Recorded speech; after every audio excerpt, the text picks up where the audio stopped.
Hello दोस्तों, स्वागत है आपका अपने चैनल एग्जाम इज ऑन पे। तो एक बार फिर से मैं हाजिर हूँ 31 मई 2020 के इंपॉर्टेंट इवेंट्स के साथ। आप वीडियो ध्यान से देखें क्योंकि वीडियो के लास्ट में आपको दो क्वेश्चंस के जवाब देने हैं। पहला क्वेश्चन है, किस कंट्री ने WHO से विड्रॉल होने की घोषणा की है। तो रिसेंटली USA ने अनाउंस किया है कि वो खुद को WHO से विड्रॉल कर लेगा, यानी अलग कर लेगा। कुछ दिन पहले ही USA ने यानी अमेरिका ने WHO की सारी फंडिंग रोक दी थी। उसका कहना था कि कोरोना वायरस के दौरान WHO पार्शियल नहीं रहा है और चाइना को बचाने की कोशिश की है। तो इससे खफा होकर WHO से अलग होने की घोषणा किसने कर दी है? USA ने। अगर USA की बात करें तो प्रीवियस वीडियो मैंने आपको बताया था कि हाई एनर्जी लेज़र वेपन का रिसेंटली टेस्ट किया था इन्होंने पैसिफिक ओशियन में, प्रशांत महासागर में।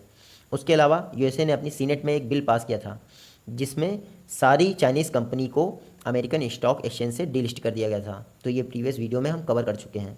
क्योंकि WHO से अलग होने की घोषणा की है USA ने, तो बात करते हैं WHO की। 7 अप्रैल 1948 में WHO की स्थापना हुई थी। हेडक्वार्टर है इसका जिनीवा, स्विट्ज़रलैंड में। वर्तमान में डायरेक्टर जनरल है इसके टेड्रोस एडहैनम, जो इथियोपिया से बिलोंग करते हैं। WHO की डेप्यूटी डायरेक्टर का आप नाम जरूर याद रखिएगा। क्यों? क्योंकि वो इंडिया से बिलोंग करती हैं, सौम्या स्वामीनाथन। तो आप याद रखिएगा, रिसेंटली WHO से अलग होने की घोषणा किसने की है? USA ने। नेक्स्ट क्वेश्चन है हमारा, farmer IAS officer Ajit Jogi का रिसेंटली निधन हो गया। आपको बताना है किस स्टेट के पहले CM यानी चीफ मिनिस्टर अपॉइंट हुए थे।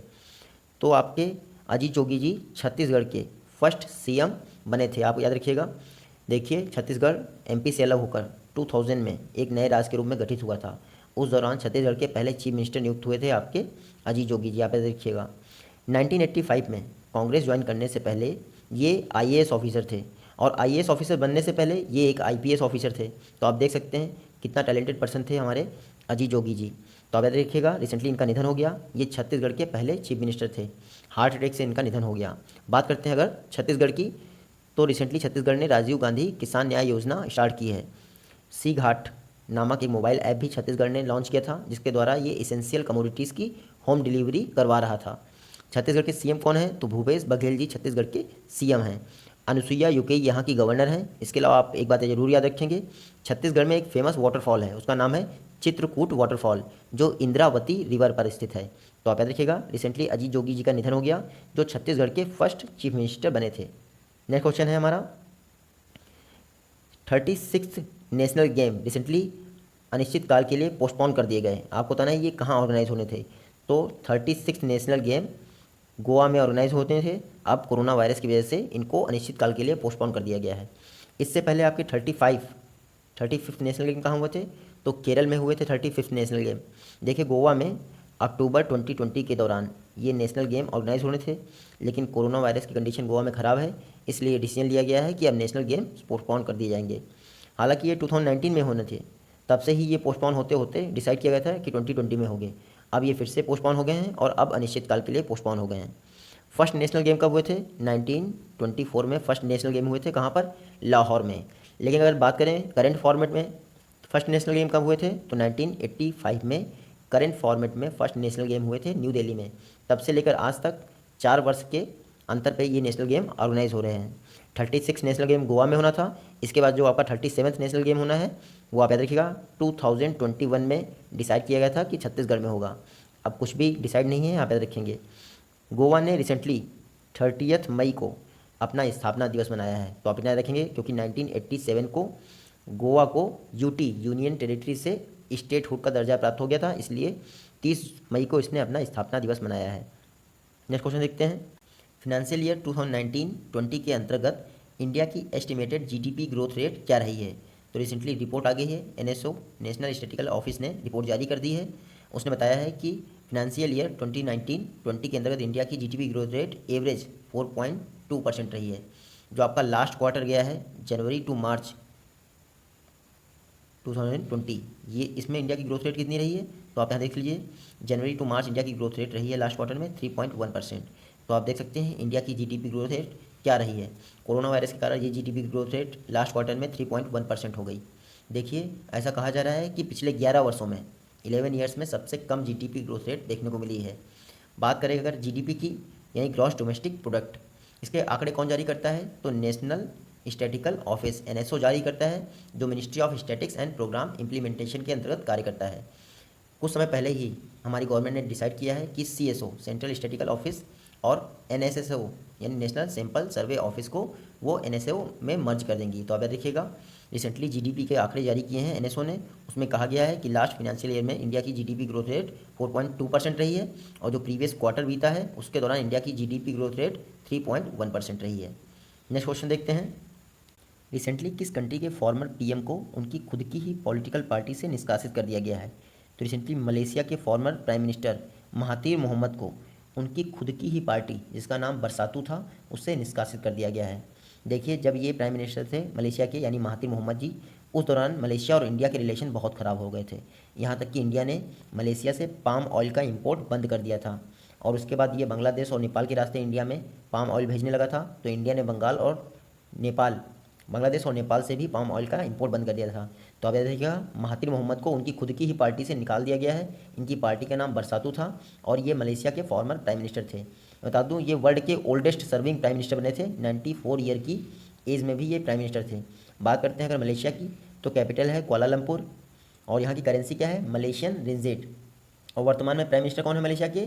तो मोहियद्दीन यासीन यहाँ के प्राइम मिनिस्टर हैं। नेक्स्ट क्वेश्चन है, किस स्टेट गवर्नमेंट ने 800 किलोमीटर का हर्बल रोड बनाने की घोषणा की है? तो रिसेंटली यूपी के PWD मिनिस्टर हैं केशव चंद्र मौर्य, उन्होंने अनाउंस किया है कि वो हर्बल रोड बनाएंगे 800 किलोमीटर्स का। देखिए, ये सिंगल रोड नहीं होगी, कई जगह पे टुकड़ों टुकड़ों में बनाई जाएगी। और हर्बल रोड का मतलब ये नहीं कि पेड़ पौधों से ये रोड बनाई जाएगी बाद में उसके ऊपर कंक्रीट डाला जाएगा। हर्बल रोड का मतलब ये है, इस रोड को बनाने के बाद इसके दोनों तरफ हर्बल प्लांट्स लगाए जाएंगे जो कि मेडिसिनल प्लांट होंगे। और इसका पर्पज़ क्या है? कभी कभार उनको यूज़ किया जा सके, जैसे आपके पीपल हुए, अश्वगंधा हुआ, बरगद हुए, इस तरह के पेड़ लगाए जाएंगे रोड के दोनों तरफ। तो आप याद देखिएगा, 800 किलोमीटर का हर्बल रोड यूपी में बनाया जाएगा। बात करें अगर यूपी की, तो कुछ दिनों पहले ही यूपी ने वर्चुअल कोर्स की स्टार्टिंग की थी। लॉकडाउन के दौरान वर्चुअल कोर्स यूपी ने स्टार्ट किए थे। यूपी के CM कौन है? योगी आदित्यनाथ जी यहाँ के CM हैं। गवर्नर हैं आनंदीबेन पटेल जी। यूपी एक मामले में बहुत खास है कि इंडिया की first female chief minister Sucheta Kripalani भी यूपी की बनी थी और दूसरी फर्स्ट फीमेल गवर्नर वो यूपी की ही बनी थी, सरोजिनी नायडू जी। हालांकि ये दोनों ही लोग यूपी से बिलोंग करती नहीं थी, लेकिन आप याद रखिएगा, फर्स्ट फीमेल चीफ मिनिस्टर और फर्स्ट फीमेल गवर्नर दोनों ने यूपी को ही सुशोभित किया। यूपी में एक मात्र नेशनल पार्क है जिसका नाम है दुधवा नेशनल पार्क और यूपी की कैपिटल आप देख पा रहे हैं लखनऊ, जो गोमती नदी के तट पर स्थित है। नेक्स्ट क्वेश्चन है, इंडिया की IT कंपनी विप्रो के रिसेंटली CEO एंड MD कौन अपॉइंट हुए हैं? तो थियरी देला पोर्ते जी विप्रो के CEO एंड MD अपॉइंट हुए हैं, यानी chief executive officer and managing director. इन्होंने किसकी जगह ली है? तो अभिदाली नीमच वाला की जगह ली है इन्होंने विप्रो में। तो आप याद रखिएगा, विप्रो में अपॉइंट हो गए हैं। ये फ्रांस से बिलोंग करते हैं और इससे पहले ये कैप जेमिनी में COO थे, चीफ ऑपरेशंस ऑफिसर। देखिए, विप्रो में पहली बार ऐसा कोई फॉरेनर नियुक्त हुआ है जो विप्रो को लीड करेगा। अभी तक इंडियन ही नियुक्त होते थे। तो आप याद रखिएगा, विप्रो के अगर चेयरपर्सन की बात करें तो रिशद प्रेम जी, जो कि अजीम प्रेम जी के लड़के हैं, वो विप्रो के चेयरपर्सन हैं।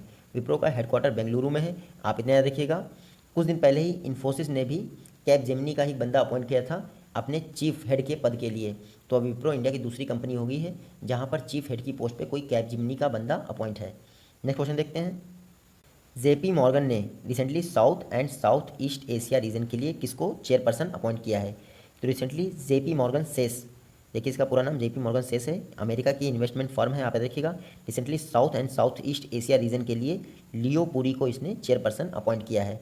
और लियो पुरी किसकी जगह अपॉइंट हुए हैं? तो कल्पना मौर्पारिया की जगह अब ये साउथ यानी दक्षिण एंड दक्षिण पूर्व एशिया को देखेंगे। तो आप इतना देखिएगा, जो आपके लियो पुरी जी हैं, इससे पहले ये UTI म्यूचुअल फंड के CEO थे। तो अब JP मॉर्गन सेस के चेयरपर्सन अपॉइंट हो गए हैं। ये किस रीजन के लिए? South and south east Asia region के लिए। JP मॉर्गन आप याद रखिएगा, अमेरिका की ये इन्वेस्टमेंट एंड फिनेंशियल फर्म है, हेडक्वार्टर है इसका न्यूयॉर्क में। और इसके जो CEO हैं यानी चीफ एग्जीक्यूटिव ऑफिसर कौन है? तो आप यहाँ देख लीजिए, जेमी डिमोन इसके CEO। नेक्स्ट क्वेश्चन देखते हैं, हिंदी जर्नलिज्म डे किस दिन मनाया जाता है? तो प्रत्येक वर्ष 30 मई यानी 30 मई को हिंदी जर्नलिज्म डे यानी हिंदी पत्रकारिता दिवस मनाया जाता है। क्यों 30 मई को मनाया जाता है? क्योंकि 30 मई 1826 को हिंदी का पहला न्यूज़पेपर पब्लिश हुआ था। इसका नाम क्या था? उद्दंड मार्तंड हिंदी का पहला न्यूज़पेपर था जिसको पंडित जुगल किशोर शुक्ल जी ने एडिट किया था। तो आप याद देखिएगा, उद्दंड मार्तंड को पंडित जुगल किशोर शुक्ल जी ने पब्लिश किया था। ये कोलकाता से पब्लिश होने वाला एक वीकली न्यूज़पेपर था। और उद्दंड मार्तंड को पब्लिश करने वाले जुगल किशोर जी कहाँ से बिलोंग करते थे, तो ये कानपुर यूपी के रहने वाले थे। तो आप देखिएगा, हिंदी जर्नलिज्म डे 30 मई को प्रत्येक वर्ष मनाया जाता है। और मैंने अभी बताया आपको 30 मई को ही गोवा का स्थापना दिवस मनाया जाता है।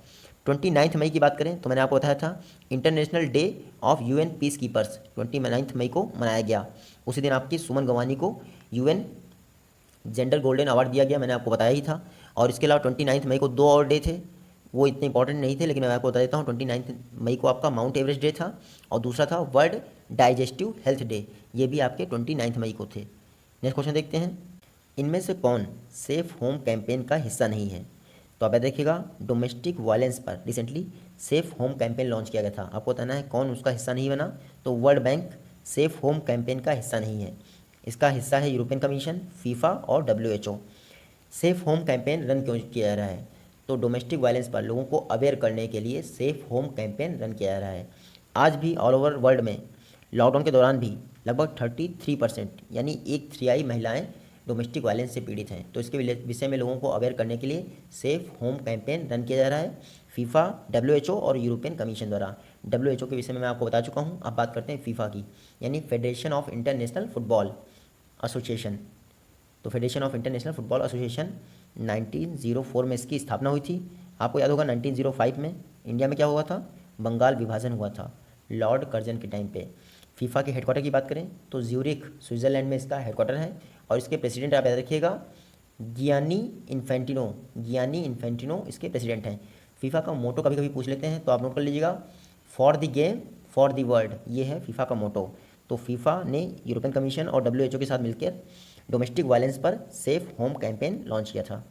नेक्स्ट क्वेश्चन है, मीराबाई चानू को रिसेंटली अर्जुना अवार्ड के लिए रिकमेंड किया गया, आपको बताना है किस स्टेट से बिलोंग करती हैं।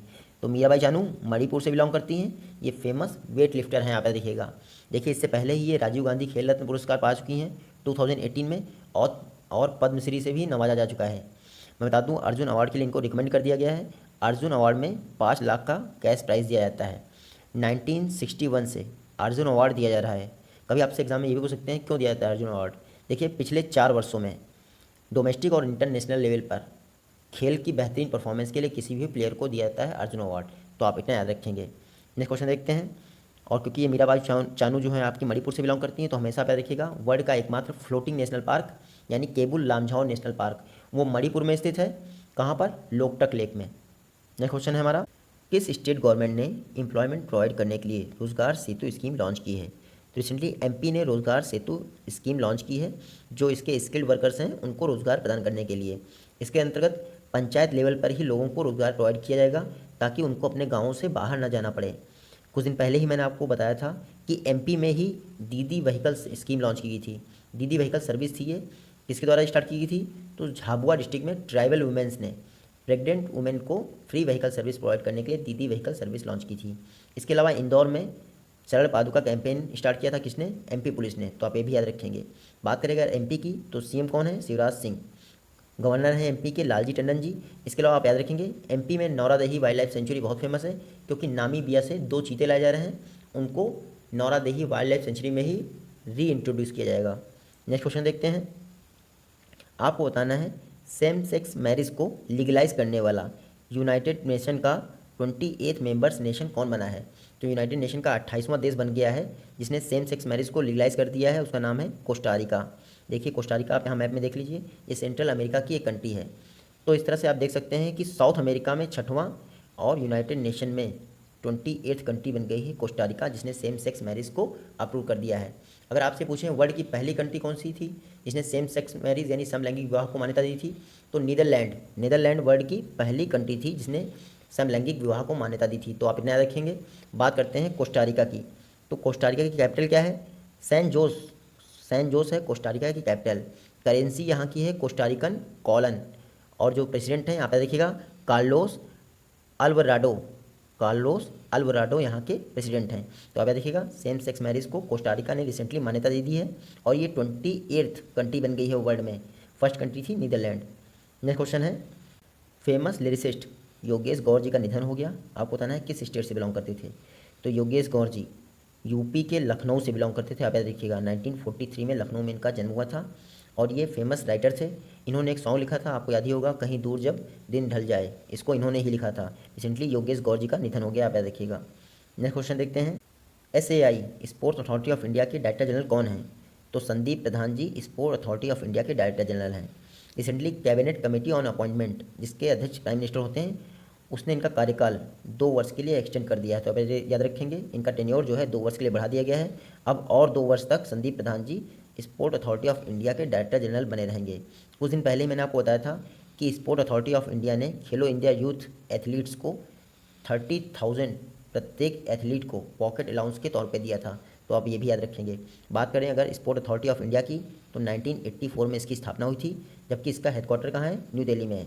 और अब इसके डायरेक्टर जनरल कौन है? फिर से संदीप प्रधान जी। नेक्स्ट क्वेश्चन है, सेंट्रल गवर्नमेंट ने रिसेंटली जल जीवन मिशन के अंतर्गत 445 करोड़ रुपए किस स्टेट गवर्नमेंट के लिए पास किए हैं? तो जल जीवन मिशन के अंतर्गत 445 करोड़ रुपए पास किए गए हैं छत्तीसगढ़ गवर्नमेंट के लिए।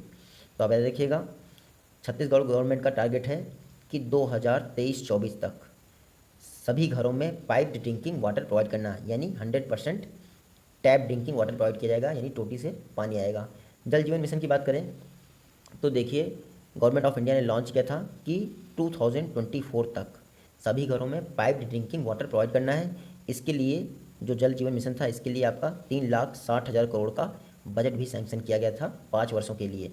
तो आप याद रखिएगा, जो ये आपका 454 करोड़ रुपए दिया गया है, 445 करोड़ रुपए दिया गया है, ये 2020-21 फिनेंशियल ईयर के लिए दिया गया है छत्तीसगढ़ स्टेट गवर्नमेंट को। तो आप याद रखेंगे। नेक्स्ट क्वेश्चन है, इंडियन नेवी ने मिसाइल पार्क अग्निप्रस्थ स्थापित किया है INS कलिंग पर।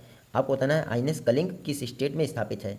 तो INS कलिंग स्थित है आपका आंध्र प्रदेश में। यहीं पर अग्निप्रस्थ नाम का इंडियन नेवी का मिसाइल पार्क स्थापित किया जा रहा है। इसमें जो इंडिया की मिसाइल हैं वो कैसे कैसे इवॉल्व हुई हैं, यानी पहले कैसी मिसाइल्स होती थी और अब कैसी मिसाइल्स हैं, उन सभी पर एग्जीबिशन बनाए जाएंगे। तो आप देख लीजिए, इस तरह की प्रदर्शनी लगाई जाएगी आपके अग्निप्रस्थ मिसाइल पार्क में, जो INS कलिंग में स्थित होगा। और INS कलिंग कहाँ स्थित है? आंध्र प्रदेश में स्थित है। बात करें अगर आंध्र प्रदेश की, तो कुछ दिन पहले ही आंध्र प्रदेश के विशाखापट्टनम में LG पॉलीमर के प्लांट से स्टायरिन गैस लीक हो गई थी, जिसकी वजह से कई लोगों की मौत हो गई थी। और ये LG पॉलीमर किस कंट्री की कंपनी है? तो साउथ कोरिया की कंपनी है, आप इतना याद रखेंगे। आंध्र प्रदेश के CM कौन है? YS जगनमोहन रेड्डी यहाँ के CM हैं। और गवर्नर कौन है? विश्वभूषण हरिचंदन। तो आप ये सारी फैक्ट याद रखेंगे। नेक्स्ट क्वेश्चन देखते हैं, वेंकट रमानी सुमंत्रन, रिसेंटली इनको इंडिपेंडेंट डायरेक्टर के तौर पे किस एयरलाइन में अपॉइंट किया गया है? तो वेंकट रमानी सुमंत्रन जी को इंडिगो एयरलाइंस में 5 वर्षों के लिए इंडिपेंडेंट डायरेक्टर यानी स्वतंत्र निदेशक के तौर पे अपॉइंट किया गया है। इससे पहले ये चेन्नई में सेलरीज टेक्नोलॉजी थी, उसमें ये CMD के तौर पे कार्यरत थे। तो आप याद देखिएगा, वेंकट रमानी सुमंत्रन जी को इंडिगो एयरलाइंस में 5 वर्षों के लिए इंडिपेंडेंट डायरेक्टर के तौर पे अपॉइंट किया गया है। बात करें अगर इंडिगो की, तो ये इंडिया की एक लो कॉस्ट एयरलाइन है। 2005 में इसकी स्थापना हुई थी। वर्तमान में CEO हैं इसके रोनोजॉय दत्ता। और हेडक्वार्टर आप याद रखिएगा, इंडिगो एयरलाइंस का गुरुग्राम यानी हरियाणा में गुरुग्राम में हेडक्वार्टर है। ये जो है प्रीवियस वीडियो के क्वेश्चन थे, आप सभी ने इनका जवाब सही दिया था। और ये आज की वीडियो से 2 क्वेश्चन हैं। आई होप आप सभी इनका जवाब सही देंगे। मिलते हैं आपसे अपनी नेक्स्ट वीडियो में, तब तक के लिए take care, good bye and जय हिंद।